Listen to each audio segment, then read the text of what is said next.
Hello and welcome back to AP Psychology on Educator.com. In this particular segment, we'll be taking a look at the experiment itself, the experimental process, and ethical guidelines involved in research with both humans and with animals.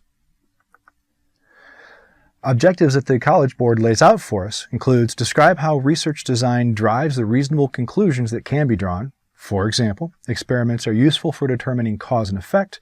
The use of experimental controls reduces alternative explanations. So this is going to be all about control. Identify independent and dependent confounding and control variables in experimental designs. And we'll take a look at that.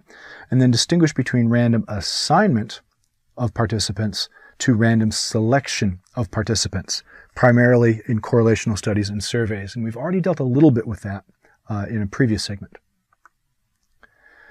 Also, for more objectives, predict the validity of behavioral explanations based on the quality of research design. For example, confounding variables limit confidence in research conclusions. And finally, discuss the value of reliance on operational definitions and measurement in behavioral research. So that's the big picture overview that the College Board wants you to get out of this entire methodology unit. So the experiment, searching for causes. So the whole idea of an experiment is to attempt to determine cause and effect. Last time we looked at correlation, which was looking at the strength of relationships. Now we're looking at A causes B. That's what we're looking for. And so we're going to be looking at experimental variables, experimental and control conditions, experimental effects, and advantages and limitations of experiments.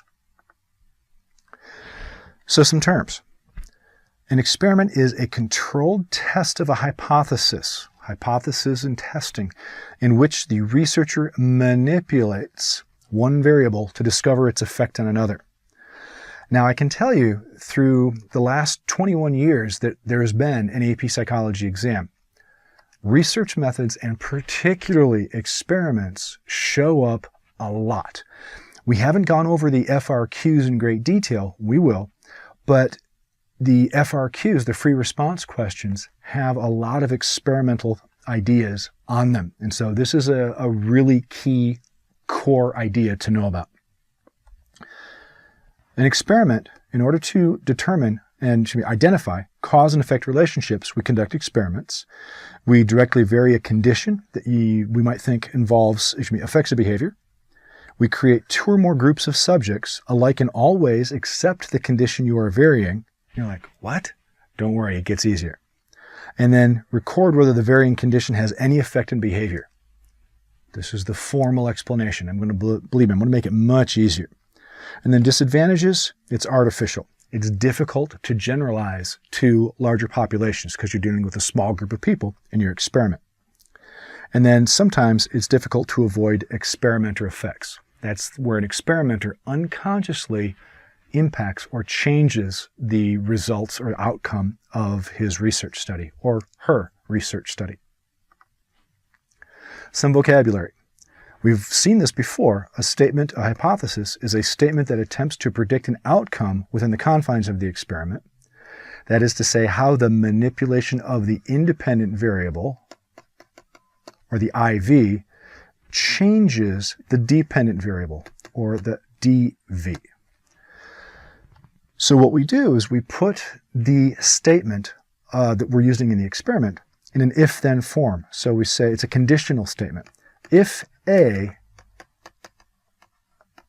then B. If A happens, then B is what we expect to occur. If A, then B. Independent variable, manipulated by the experimenter.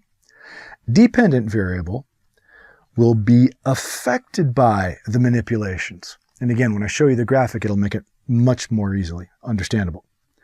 And then unwanted variables are known as extraneous or confounding variables. Those are conditions that a researcher wants to prevent from affecting the outcome of the experiment. An example might be if you're doing some research on reaction time, perhaps the number of hours slept before the experiment by a group of subjects could be problematic. So if you're doing research on a college campus, and you're doing your research on Saturday morning because that's when everybody can be there, maybe that's not the greatest time to be able to do your experiment on reaction time, because maybe people haven't gotten a lot of sleep because it was Friday night and they were out socializing.